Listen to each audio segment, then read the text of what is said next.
This is the Military History Museum in Santiago, Chile.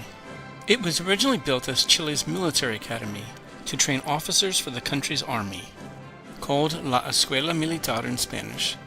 The institution dates back to 1817, but work on this facility started in 1887. Due to delays, including a civil war in 1891, the building was not inaugurated until 1901. The design, by French architect Victor H. de Villeneuve, is described as Eclectic Neo-classical style. The rectangular, two-story structure gracefully encloses a large courtyard. This was used as a military parade ground and has hosted many special events over the years. The military academy moved out in 1958, and after that the property was used for other army functions until 1995. Then it was converted for use by the museum, which opened in 1997. This was done under the leadership of Military Commander-in-Chief Augusto Pinochet.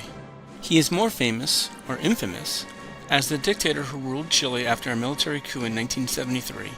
He stayed in power until 1990, but retained his military position for another 8 years. Pinochet started his army career here as a cadet in 1933 and graduated in 1936. He returned to the military academy in 1952 for 2 years as commander of the 6th Year Cadets, and also was editor of the school magazine. Opening the museum was one of his last official acts before retiring. Pinochet remains very controversial, criticized for overthrowing a democratically elected government and for human rights abuses. Yet he still has admirers.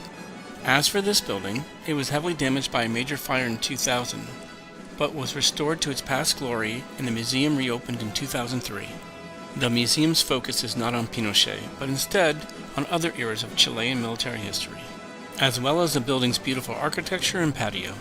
Here's a description of it on a sign at the museum. You can pause the video if you'd like to read it in full.